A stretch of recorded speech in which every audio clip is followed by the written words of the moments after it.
Welcome to the Dyno Six Pack Dynasty Football Podcast. Today I'm joined by special guest, my buddy Alex Michael. How are you doing today? I'm good. It's 6 a.m. here in Norway, so it's a nice fresh morning. If you hear any birds in the background, apologize. That's a good way to start the morning. You got birds, sunshine, fantasy football. I mean, sounds like a good way to do it here.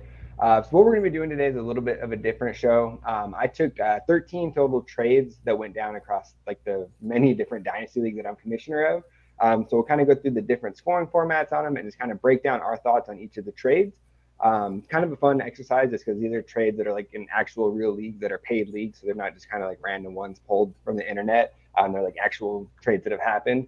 And then big shout out to the guys from Dynasty Nerds and Dynasty League Football. On top of our thoughts, we're also going to be able to put up the trade calculator scores off of like their paid tool on their trade calculators. So it'll be kind of cool to kind of see how our thoughts line up against some of the big dogs in the industry. But with that being said, are you ready to get it going? Oh, yeah. Perfect. So if I recall correctly, when I was looking on Twitter, you're a Seahawks fan. Is that correct? For my sins, yeah. Hey, I was a big fan of them during the kind of the Legion of Boom days. They were a lot of fun. I'm in Oregon, so just one state down from where they're at. But since you are a Seahawks fan, I figured I'd kind of start off with one that's a little bit close to home. And we got 3 trades here involving DK Metcalf. So the first one we're going to go through here, it is a 10-team PPR league. It is tight end premium, but doesn't really apply in this case. So what we need to know here is 10-team PPR, and the first trade we got is DK Metcalf for Terry McLaurin and Jerry Jeudy. What's your general thoughts on the trade, and which side do you like? Oof, that's a tough trade. To be honest with you, I've been in on DK since his rookie year, but obviously there was a slight regression last year, and maybe his high scoring. You can expect like a high scoring matchup week on week. So are you spreading your bets with McLaurin and Jeudy? Judy's still kind of an unknown entity in the NFL. Obviously, we know what he did in college. I think McLaurin has had a really bad QB situation the last 2 years. I think he's going to have an uptick with Sam Howell. But at the same time, it's still an unknown entity. If I'm challenging, I'd probably stick with DK Metcalf. But if I'm kind of middle of the road and want to spread my bets, I would probably go for Scary Terry and Jerry Jeudy. Yeah, this was a fun one. This is actually a trade that I'm involved in, or was involved in. This one happened a couple weeks ago. And so I took the DK side in this trade. I gave up McLaurin and Jerry Jeudy. And for the exact situation you said, contending team, a little bit of a roster crunch. And so I was like, I kind of would rather, instead of just dropping some guy in the end, I'd rather kind of try and double up 2 of my better players and upgrade a little bit. So I made the move for Metcalf. I thought this was a fun one too. If you kind of check on the bottom scroller here, this was a fun one because the Dynasty Nerds trade actually liked the McLaurin Jeudy side. The Dynasty League Football Calculator, they actually preferred the DK side. So that's kind of what these numbers across the bottom right now mean. It's just kind of the scores for each side, just for everybody watching at home there. But all right, let's move on to the next one here. We got DK Metcalf and Tajay Spears for Aaron Jones and Jordan Addison. Which side do you like on this one? See, for me, if Tajay Spears isn't involved in the trade, it's still DK Metcalf. Yep. Aaron Jones, he's obviously been so productive the last few years in Green Bay, but I think because he was a favorite of Aaron Rodgers, he was getting the ball a lot more. And I know I'm not an AJ Dillon truther, but at the same time, he has been waiting on the wings for 2 seasons. I think they'll probably go 50-50 on workload this year. So he's not as appealing as he would have been 2 years ago. Jordan Addison, I think he's going to hit in the NFL. I think, but it's not enough to say I'll take a guy who might be in a running back committee and a guy who's still not sure of for DK Metcalf. Again, if you're challenging, then again, if you're not challenging, it's not bad. I would probably add a few picks on there as well to get out of DK Metcalf if I was selling. But yeah, I think DK Metcalf on this side. Yeah, I would agree on that one. This one was really close for me though. closer. I feel like I'm a little bit closer to like kind of how the score came out for Dynasty League football, where it's about a 50-point margin, where on the other side it's a pretty big spread. And I'm a big Tajay Spears fan. I do think that sooner rather than later they're going to try and go young, hand it over to Levis, kind of go Tajay Spears, kind of get those new guys in there, kind of see what the new offense and the new day in Tennessee looks like. So I'm a big fan of his already, and then agreed, DK Metcalf, he's consistently a wide receiver too, and he's shown those weeks where he can definitely explode and go off for even more. Agree with everything you said about Jordan Addison. I think he's going to be a stud. Aaron Jones, I actually like as a buy for contending teams. I think that I could see him actually retaining close to the same workload he had last year. He kind of restructured his contract for another 2 years. Did that so he could stay there. Jordan Love, I liked him coming out of college, but we haven't seen him in a few years, so it's kind of hard to know what to expect. And I could see them just running most of the offense through Jones and Dillon, honestly, and I could just see both of them being fantasy productive players this year. But that being said, for all that love on that side, I'll take the DK side on this one as well too. I do like Spears. I do like Spears. It's just I was burnt with Darrington Evans a couple of years ago, so I was like, as long as Derrick Henry's there, there's no point drafting a running. There's no point picking a running. Yeah, there's many teams that have gotten just screwed over when they're trying to fade Derrick Henry. It's just a bad strategy. At some point, it'll be the right call, but I've been off of him for like 3 years now, and he just doesn't slow down. So I mean, bet at your own risk on that one. Right. All right, last DK trade we got here, and this one. Maybe a little bit of homerism on my side, but I'll take the other side on this one. On this one, we got DK Metcalf, Trey McBride, a 2024 and a 2025 first rounder, heading over for CD Lamb and pick 304 this year. And that was a 12-team league for this one. Wow. That's a good trade. That's a really good trade. Anytime that I looked up the calculator results and then one calculator liked it and the other one liked the other one, I'm like, all right, that's a pretty good trade then, because if they're both coming in pretty close and one side likes the other, that's a pretty fair trade. That being said, though, I will go with CD, and it's more so I think that the Metcalf McBride package I think it's a fair package. If I'm selling CD, I think I'd rather try and go get one of the high-end quarterbacks, one of the more high-end pieces, as opposed to not that DK Metcalf isn't stud, but he's more of kind of that wide receiver too.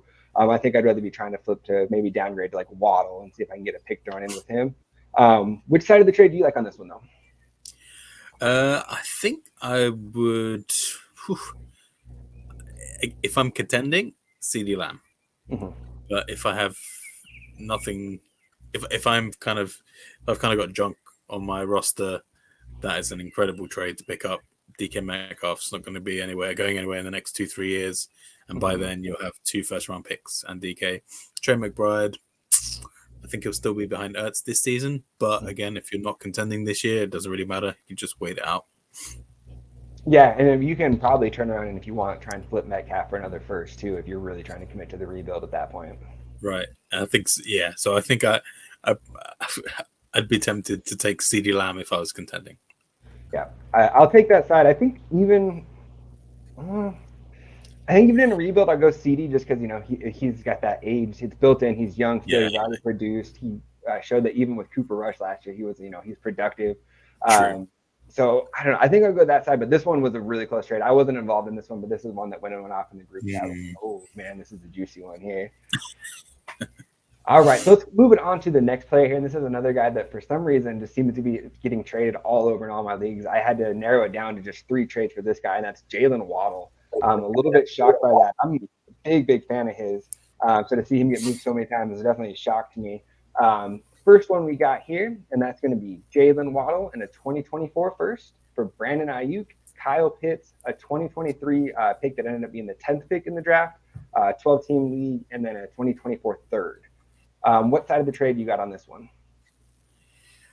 Oof, that is a real toughie.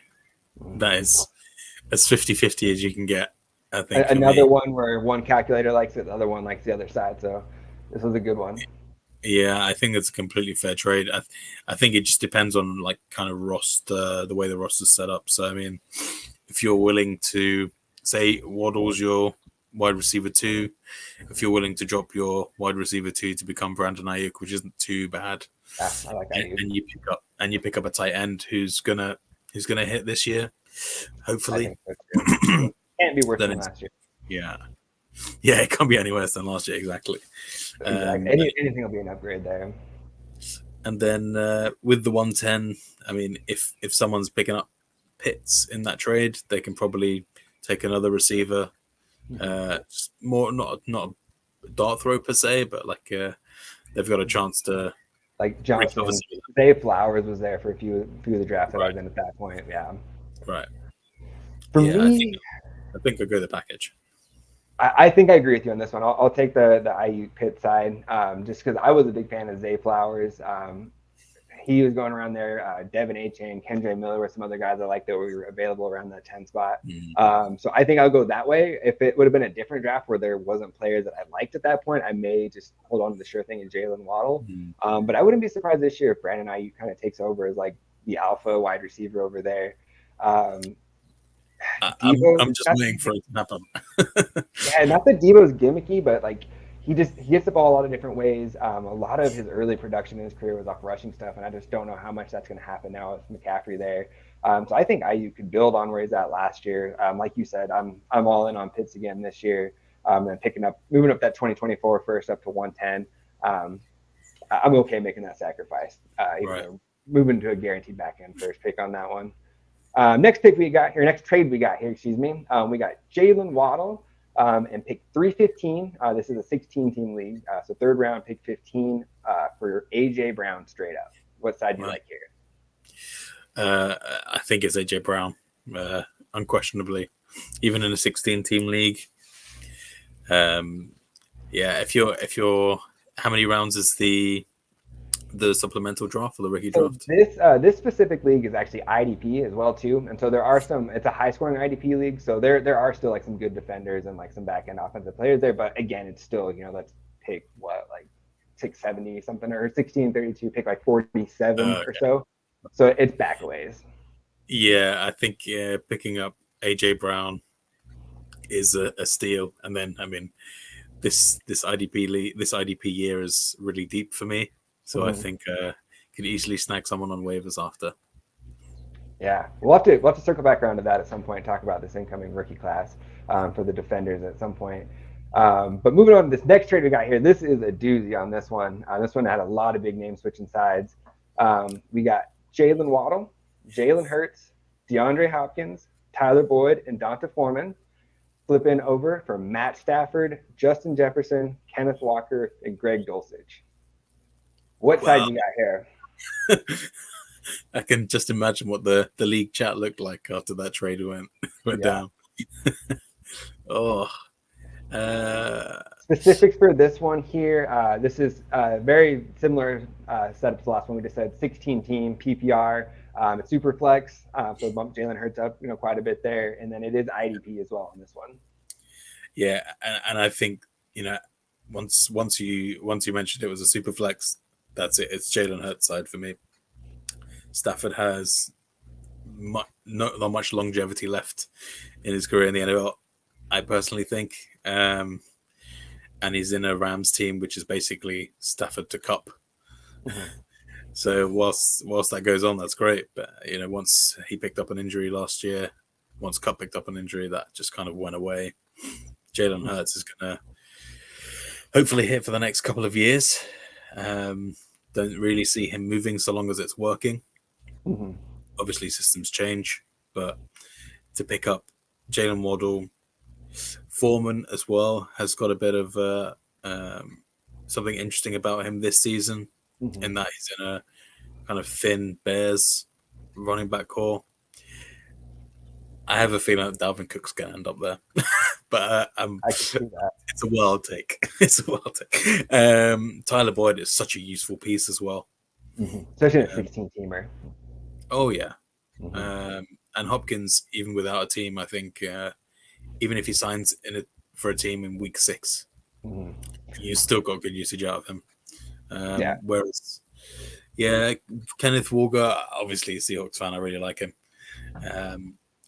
A little caveat on this trade. When this one went down, it was pre-draft, so the Seahawks had not drafted Zach Charbonnet at this point already. So I can remember when it first happened, kind of when I was kind of like breaking it down, it felt really even at the time. And when I put him in the trade calculators at the time, they said it was about even, pretty close. And then, fast forward now, Walker's lost a little bit of dynasty value, which I think is honestly a bit of an overreaction. I think Sharps is going to have a role there, but Kenneth Walker is awesome. I think that's a bit of an overreaction. I think he's still going to be a, top 10 R running back pretty consistently most weeks. Yeah, I think so. He's a really, really cool player to have on your roster. I actually haven't been able to get him anywhere. I think people know that I'm a Seahawks fan. I don't have any. Bump up. I have a buddy that's a Seahawks fan that's pretty much in every league that I play in, and yeah, he snatches them up pretty much. He's always willing to pay up a lot more than I am to go get him. Right. But Dosage is also a good piece in that trade as well. I like him. A little bit underrated there. I didn't write it down. I think this one was a tight end premium. Not that it would swing it that much. I think it's just an extra half point for tight end catches. So you said, okay, so pretty much always Jalen Hurts here in the super flex. If Jaylen Waddle was removed from that side, are you still taking the Hurts side, or is that enough to swing it back to the Jefferson Walker side? I think if someone sent me that trade, I would probably accept it. Yeah, but I think I'd take a little longer to think about it. But I think I would. Yeah. It's just losing Jefferson. That's the. It's like trying to recover maximum value for him if you're going to get rid of him. Yeah, it's tough to do it. I mean, Justin Jefferson's just he's going to be good for so long too. But like you said, getting that quarterback in the Superflex league, it's worth it. They have a lot more stability too. Like as we've just seen, like just talking about Kenneth Walker, his value changes a couple of months, and then I feel like in a few weeks after he has a few good weeks, I feel like that value's going to be right back where it is. So, definitely goes up and down there. Moving on here, our next segment of trades here, we got a couple of trades that involve some big name quarterbacks. Two of them involving Trevor Lawrence. First one here, we got Trevor Lawrence and Cole Kmet for Lamar Jackson, 2023 201 and 204. This was a 12-team league. Which side you got here? I think I'm going Jackson here, so that I can take the picks as well. I think at the picks, if you're again struggling for roster quality in a 12-team league, Lamar Jackson, and then picking potentially Michael Mayer or Sam Laporta at 201 is that's where I've been trying to take him, and people keep snagging him before me. And I've ended up with Michael Mayer or Dalton Kincaid at 201, and then 204 gives you another, not a dart throw, but maybe a Josh Downs or a super flex lead, like a Hendon Hooker, something like that. Yeah, or even a Hendon Hooker. Are you nervous at all about Lamar? I mean, he's been so good, but it's been 3 full years now since we've seen him play a full season. Obviously, when that was happening, it was MVP level. Are you nervous at all? I mean, he's got a good new offensive coordinator coming in. I think it'll be a better game plan for him. How do you feeling? So I think I dumped all of my Lamar Jackson shares 2 years ago. And that was only because I was trying to recover top value for him. But I still think we know exactly what he's going to produce when he's on the ball. And it doesn't really matter who his offensive coordinator is. He's gonna take a lot of decisions into his own and just go for it. Some days he'll have a really big week, and some days he might not. But that's most quarterbacks. Obviously, everyone says, "Oh, he can't pass the ball," but with now 2 or 3 decent receivers, I think he has for the first time in the NFL. Yeah, I mean, no offense to Devin Duvernay and Tyler Miles Boykin, and these guys aren't Odell Beckham. These guys aren't Rashad Bateman, and I mean Rashad Bateman was one of my favorite receivers coming out of that draft. He's productive every time he's on the field too. Like if he just stays healthy, I think he'll be really good in that offense. Yeah, and Zay Flowers in the slot. I think the tools are there now to help Jackson relieve that workload of him just taking it on himself, but he has it in his locker if he needs to. Kind of like Russ Wilson had at the Seahawks. Yeah, that's a good comment. That's kind of how I'm hoping they kind of transition to a more of an offense where, they still use his legs and they have a few design plays that highlight that, but for the most part, the runs are coming on scrambles and extending plays. Right. Yeah, for this one, what was that? Sorry. No, I was going to say, not to say that the other side isn't bad. Yeah, it's a fair trade. I think if I'm rebuilding, I'm pretty much slamming except on the Trevor Lawrence side. If I'm somewhere where I think I'm a playoff team, I'll probably take the Lamar side. Next one we got here. This is another big one. We got Josh Allen, Juju Smith-Schuster for Trevor Lawrence, DJ Moore, and Gerald Everett. This league here is a 16-team PPR Superflex. Oof. I think I'm going Josh Allen side here. Yeah? I think it's just too much value to let go. Only because DJ Moore and Juju Smith-Schuster, I probably have about the same this season. Oh, really? Interesting. Yeah. So is that more of a you're in on Juju or you're down on DJ Moore?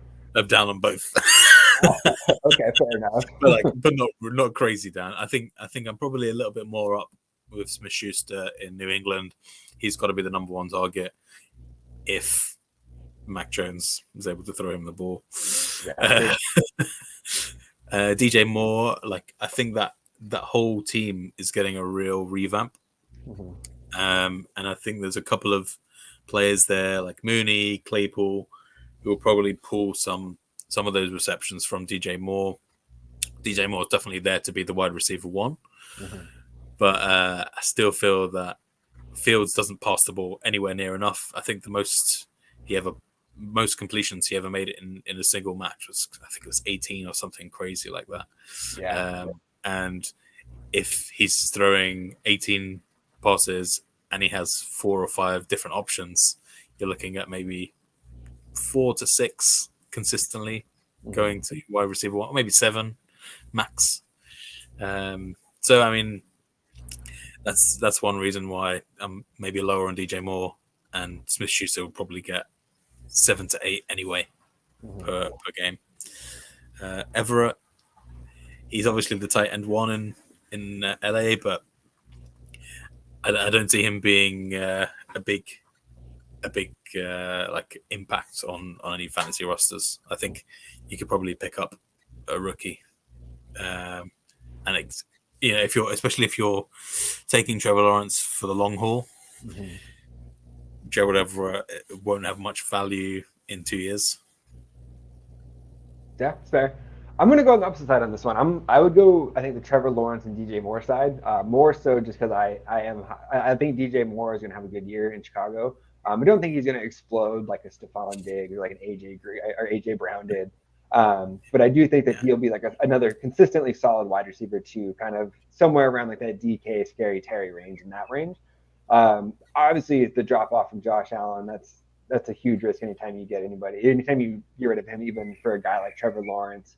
The ability to run and pass that Josh Allen has is just like a built-in floor that is just incredibly high. As far as Gerald Everett, I don't know. I think he could have a little bit of sneaky value this year and next year. The reason so, Kellen Moore, as a Cowboys fan, watched him up close. And thinking, even in the years where we had CD, Amari, and a healthy Michael Gallup, there was still a pretty big role there for Schultz and Jarwin. So I think that just the tight end and the Kellen Moore offense, I think, is going to get enough work to stay fantasy relevant. So I think he's a little bit of a sneaky play. It's kind of like a back-end tight end one this year, and possibly even next year. But like you said, it's a very short window on him, so you got to make sure it kind of fits. Otherwise, you almost want to make this trade and then almost immediately move on from Everett if you can.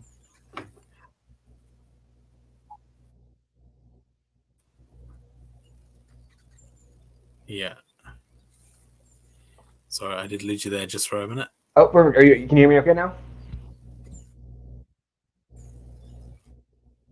All right, well, we will keep checking on it. He'll pop back in when we can here. Next trade we got for today, we got Deshaun Watson going for the 2023 113 and the 2024 first. What side you got here?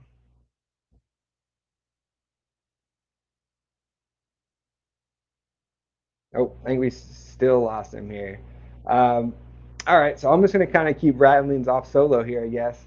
I'll take Deshaun Watson's side on this one. Both trade calculators agree with this.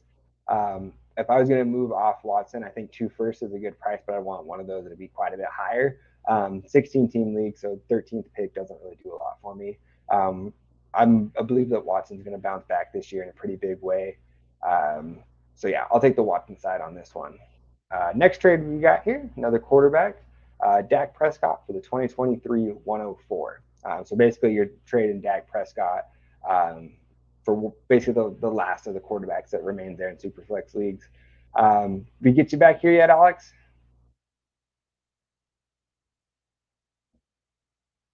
I don't think we might have lost him here. See if we can bring him back.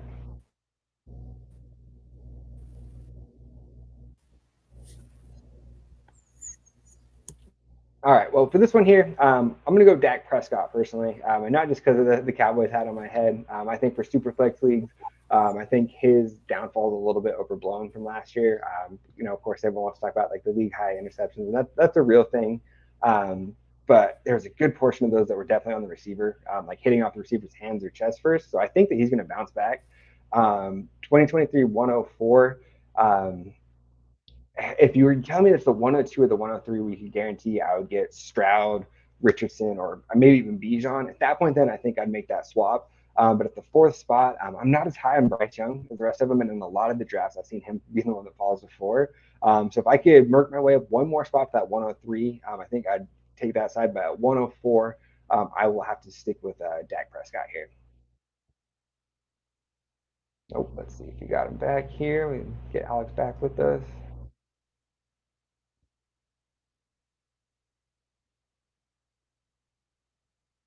No, looks like it's just going to possibly be a solo show for these next couple trades here.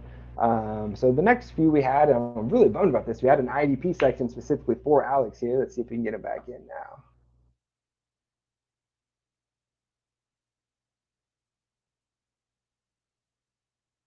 now. So first trade here, we're going to kick it over here. We got Deebo Samuel, Nakobe Dean, Jaden Reed, and a 2024 second round pick. Switching sides for Terry McLaurin, Treylon Burks, Marcus Williams, Deshaun Elliott, a 2024 third and fourth. Alex, you back? Can you hear me?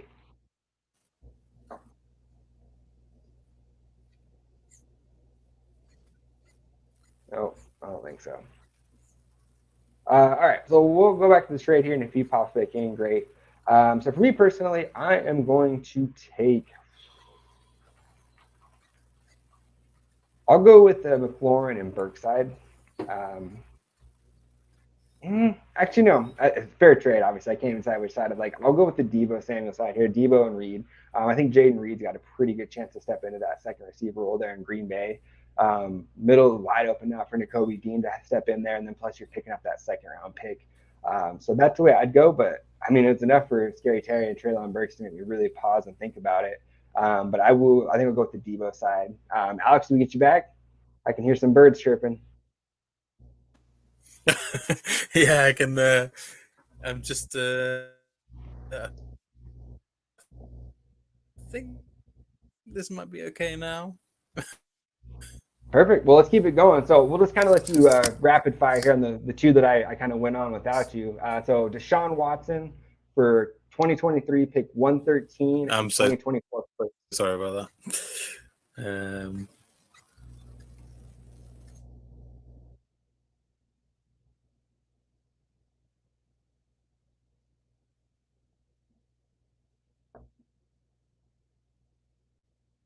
All right, moving on to the next trade here. Well, let's go and get this show wrapped up here. Next trade here, we got Josh Jacobs, Jordan Brooks, and Jalen Hyatt for Najee Harris, Nakobe Dean, Quinnen Williams, and a 2025 second round pick. This is another one here.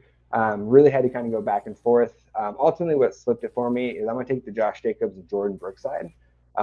Jordan Brooks, I think you're just really getting a little bit of a discount because of the injury right now, but I think he's going to bounce back just fine.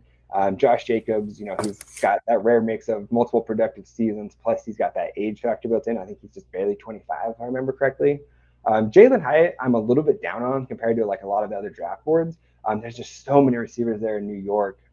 But to be able to pick up Josh Jacobs and Jordan Brooks, I'm okay giving up Najee there. I'm a little bit lower on Najee than I think a lot of people are. I prefer Jacobs straight up for sure, and then getting Brooks over Dean and Williams. Even though Quinnen Williams is a very good piece for IDP leagues, I'll go with the Josh Jacobs and Jordan Brooks side.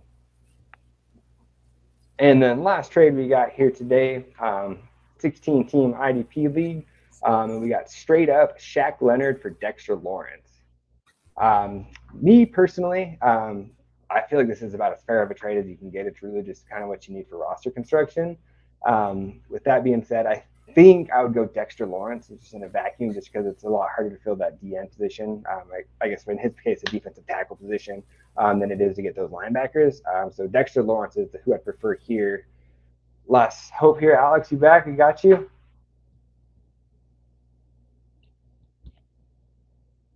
All right. Well, that's no big deal. We'll go ahead and just wrap this up here. That was the last trade I had for us. Sorry about the technical difficulties there at the end. Hopefully, you did enjoy the content with the rest of the trades here.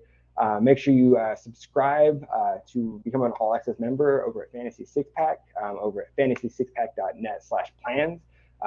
Get all sorts of stuff when you do that. Our award-winning rankings, like we had the #1 most accurate fantasy baseball rankers last year.